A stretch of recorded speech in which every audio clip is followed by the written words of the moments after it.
அன்பு சொந்தங்கள் அனைவருக்கும் வணக்கம். நம்ம இன்னைக்கு பார்க்க போகிற வீடியோ என்ன அப்படின்னா அமாவாசை. இந்த ஒவ்வொரு அமாவாசைக்குமே ஒவ்வொரு ஸ்பெஷல் இருக்குங்க. அந்த வகையில் ஐப்பசி மாத அமாவாசையில் ஸ்பெஷல் என்ன? இந்த ஐப்பசி அமாவாசையில் நம்ம என்னென்ன வழிபாடுகள் செய்யலாம்? எந்த முறையில் நம்ம முன்னோர்களுக்கு தர்ப்பணம் கொடுக்கலாம்? இந்த அமாவாசை அப்படின்னாலே நம்ம முன்னோர்களுக்கு தர்ப்பணம் கொடுப்பது ரொம்ப புண்ணியத்தை கொடுக்குங்க. மேலுமே மொத்தமுள்ள 16 திதிகளில் அமாவாசை திதி மட்டும் முன்னோர் வழிபாட்டிற்குரிய ஒரு அற்புதமான திதியாக சொல்லப்படுது. மற்ற நாளில் நம்ம காலையில் குளித்து முடித்ததுமே விளக்கு ஏற்றி வீட்டில் இறை வழிபாட்டினை மேற்கொள்ள வேணும் அப்படின்னு சொல்கிறாங்க நம்மளுடைய முன்னோர்கள். ஆனால் இந்த அமாவாசை அன்னைக்கு மட்டும் காலையில் எழுந்ததுமே முதல்ல புனித நீராடி முன்னோர்களுக்கு தர்ப்பணம் அளித்து முன்னோர்களை வழிபட்டதுக்கு அப்புறம் தான் நம்ம தெய்வங்களை வழிபட வேணும் அப்படின்னு சொல்லியிருக்காங்க. முன்னோர்களோட ஆசை இருந்தால் தான் இறை அருளுமே நமக்கு கிடைக்கும். அப்படிங்கிறதுனால நம்ம அமாவாசை நாளில் முன்னோர்களுக்கு தர்ப்பணம் கொடுப்பது எந்த அளவுக்கு ஒரு முக்கியம் வாய்ந்த விஷயம் அப்படிங்கிறத பற்றி இந்த வீடியோவில் நம்ம ஃபுல்லாக தெரிஞ்சுக்கலாம்.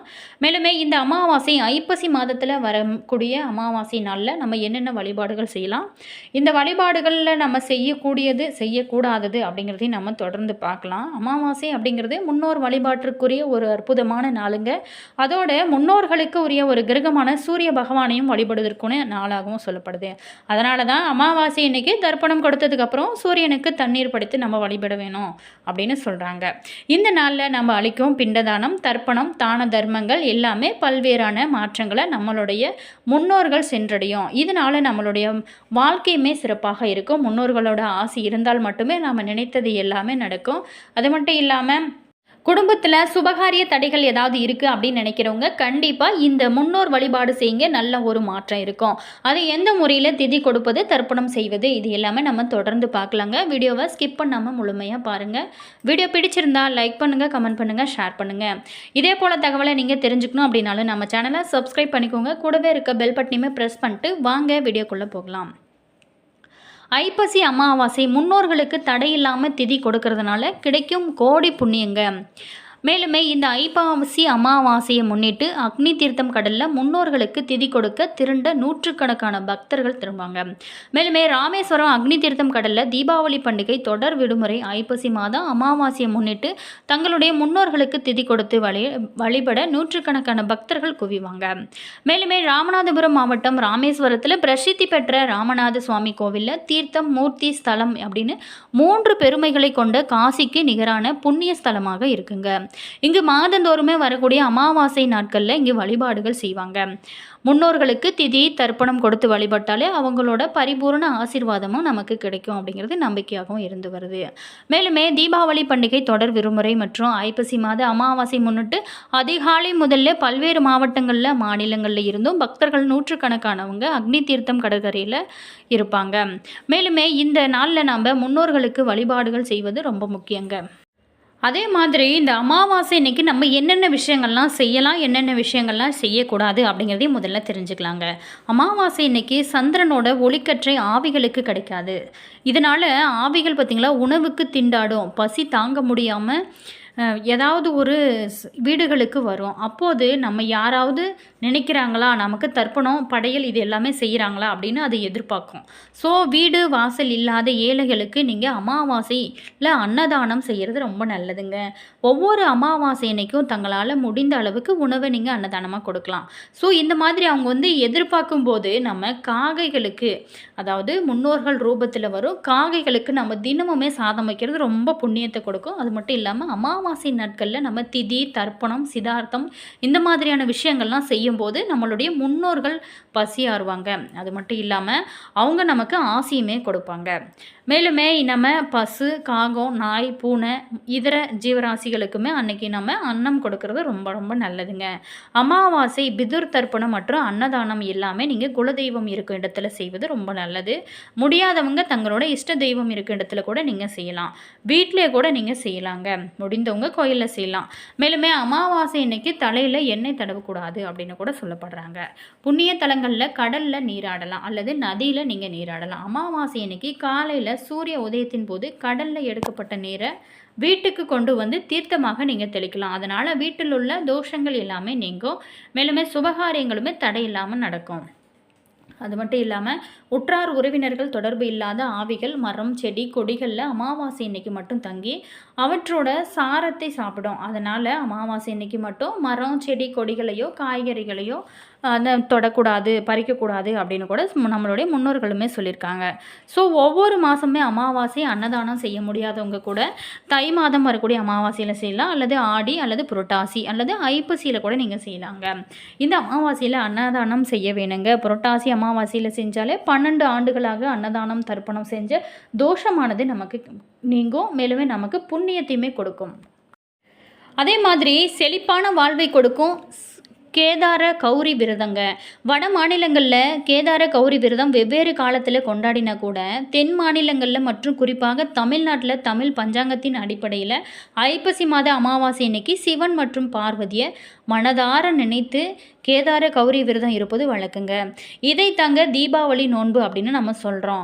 கேதார கௌரி விரத நாளில் தான் பார்வதி தேவி விரதம் இருந்து சிவபெருமானோட இடது பக்கத்தில் தனக்கான பெற்றார் அப்படின்னு சொல்லப்படுது.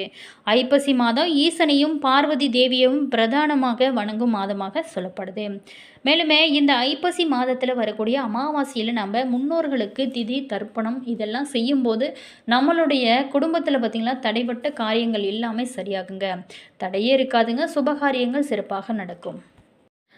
அதே மாதிரி திதி தர்ப்பணம் இது எல்லாத்தையுமே தர முடியாதவங்க அமாவாசை நாளில் வீட்டிலேயே கூட எளிய முறையில் நீங்கள் முன்னோர்களை வழிபட்டு கருப்பு மற்றும் வெள்ளை எள் கலந்த சாதத்தை கூட நீங்கள் காகங்களுக்கு உணவாக்க வைக்கிறதுலாங்க.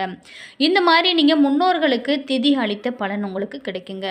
வீட்டில் இருக்கக்கூடிய நம்மளுடைய முன்னோர்களோட படங்களுக்கு பூக்களால் அலங்கரித்து தீப தூப ஆராதனை இது எல்லாமே செய்கிறது ரொம்ப நல்லது. மேலுமே சந்தனம் குங்குமம் இடுறது ரொம்ப நல்லதுங்க. முன்னோர்களை நினைத்து தினமுமே நீங்கள் காகத்திற்கு விடுவது நம்மளுடைய குலதெய்வத்தோட வம்சத்தையும் வாழ செய்யுங்க. அப்படி முடியாதவங்க அமாவாசை இன்னைக்கு மட்டுமாவது கண்டிப்பாக நீங்கள் உணவு வைக்கிறது ரொம்ப நல்லதுங்க. அமாவாசை நாளில் நம்மளுடைய முன்னோர்களை நினைத்து செய்கிற ஒவ்வொரு காரியங்களுமே அனைத்துமே அவங்களையே போய் சேருங்க அப்படின்னு நம்பப்படுது. ஆகவே தான் இந்த ஐப்பசி மாதத்தில் நம்ம முன்னோர்களுக்கு தர்ப்பணம் கொடுப்பது ரொம்ப நல்லது அப்படின்னு கூட சொல்லப்படுது. முன்னோரை உரிய காலத்தில் வணங்கினாலே அனைத்து விதமான நன்மைகளுமே நமக்கு கிடைக்குங்க. வருடத்தில் 96 முறை தர்ப்பணங்கள் செய்ய வேணும் அப்படின்னு சாஸ்திரங்கள் சொல்லுது.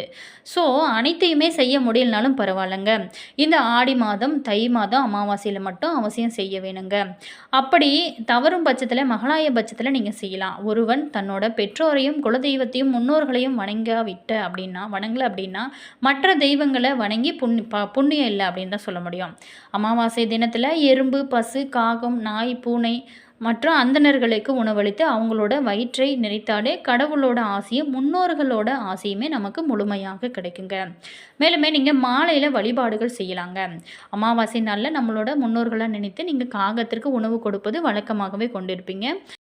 அப்படி நீங்கள் இது நாள் வரைக்கும் செய்யலனாலும் பரவாயில்ல, இனி வரக்கூடிய காலங்களில் நீங்கள் கண்டிப்பாக காகத்திற்கு சாதம் வைங்க. அவங்க பார்த்திங்களா முன்னோர்கள் ஆசையுமே நமக்கு கிடைக்கும். அதே போல் தாங்க மாலையில் வாசலில் மாவிலை தோரணம் கட்டி குலதெய்வ படத்துக்கு பூக்கள் வைத்து நீங்கள் அலங்கரித்து குலதெய்வத்துக்குமே பொங்கல் வைத்து புடவை, ஜாக்கெட்டு, பழங்கள், மங்கள பொருட்கள் இது எல்லாமே வைத்து நீங்கள் வணங்கலாங்க இந்த அமாவாசை நாளில். மேலுமே அந்த புடவை முதலான மங்கள பொருட்களை யாராவது சுமங்கலிக்கு நீங்கள் கொடுக்கறது ரொம்ப நல்லது.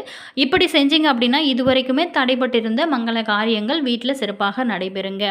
இல்லத்தில் ஒற்றுமையும் சந்தோஷமே குடிக்கொள்ளுங்க. அமாவாசை நாளில் ஏழைகள், முடியாதவங்க, இயலாதவங்க இந்த மாதிரியானவங்களுக்கு அன்னதானம் நீங்கள் கொடுப்பது ரொம்ப நல்லது. வஸ்திர தானம் செய்கிறதும் நம்மளுடைய செஞ்ச பாவங்கள், கர்ம வினைகள், தீவினைகள் அனைத்துமே நீங்கி நம்மளுடைய வாழ்வில் புண்ணியம் சேர்ந்து கொண்டே இருக்கும். மேலுமே நம்மளுடைய குடும்பத்தில் தடைபட்டிருந்த காரியங்கள் எல்லாமே ஒவ்வொன்றாக சிறப்பாக நடக்க ஆரம்பிக்குங்க. மேலுமே ஒருவருக்கு என்ன ஒரு முக்கிய மகிழ்ச்சி, நிம்மதி, சந்தோஷம் இது அப்படின்னு ஒரு மனிதனுக்கு கிடைச்சிருச்சு அப்படின்னா அவங்க அடித்துக்கொள்ள யாருமே இல்லை அப்படின்னு தான் சொல்ல முடியும். அப்படிப்பட்ட புண்ணியத்தை கொடுக்கும் இந்த அமாவாசை நாட்களில் மிஸ் பண்ணிடாதீங்க. என்ன நண்பர்களே, இந்த வீடியோவில் நம்ம அமாவாசை நாளில் என்னென்ன செய்யலாம், இந்த ஐப்பசி அமாவாசையில் நம்ம முக்கியமாக செய்ய வேண்டியது என்ன, செய்யக்கூடாதது என்ன அப்படிங்கிறத பற்றியும் பார்த்தோம். இந்த வீடியோ உங்களுக்கு பிடிச்சிருக்கும் அப்படின்னு நினைக்கிறேன். வீடியோ பிடிச்சிருந்தா லைக் பண்ணுங்கள், கமெண்ட் பண்ணுங்கள், ஷேர் பண்ணுங்கள். நீங்கள் இதே போல் தகவலை தெரிஞ்சுக்கணும் அப்படின்னாலும் நம்ம சேனலை சப்ஸ்கிரைப் பண்ணிக்கோங்க. கூடவே இருக்க பெல் பட்டனையுமே ப்ரெஸ் பண்ணிக்கோங்க. அப்போ தான் நாங்கள் போடுற ஒவ்வொரு வீடியோவுமே உடனுக்குடன் நோட்டிஃபிகேஷனை வந்து சென்றடையும். அதே மாதிரி உங்களோட கருத்து என்ன அப்படிங்கிறதையும் மறக்காமல் கமெண்ட் பாக்ஸ் செக்ஷனில் பதிவிடுங்க. உங்களுக்கு ஜோதிட ரீதியாக ஏதாவது சந்தேகங்கள் இருந்துச்சு அப்படின்னு நினச்சிங்களா, இந்த வீடியோக்கும் கீழே டிஸ்கிரிப்ஷனில் ஸ்ரீ வராகி அம்மன் வாட்ஸ்அப் நம்பர் கொடுத்துருக்கோம். அந்த நம்பருக்கு நீங்கள் கால் பண்ணி பேசுனீங்க அப்படின்னா கட்டாயம் நல்ல ஒரு தீர்வு கிடைக்கும். மேலுமே நீங்கள் அமாவாசை நாட்களில் முன்னோர்களுக்கு எந்த முறையில் தர்ப்பணம், திதி இது எல்லாமே கொடுப்பீங்க அப்படிங்கிறதையும் மறக்காமல் கமெண்ட் பாக்ஸ் செக்ஷனில் எங்கள் கூட ஷேர் பண்ணிக்கோங்க. அதே மாதிரி நம்மளுடைய முன்னோர்களோட ஆசி இருந்தால் மட்டுமே நம்மளுக்கு குலதெய்வத்தோட அருளுமே கிடைக்குங்க. நம்ம இந்த பூ உலகில் அழகாக நிம்மதியாக வாழ முடியுங்க. All viewers, thank you.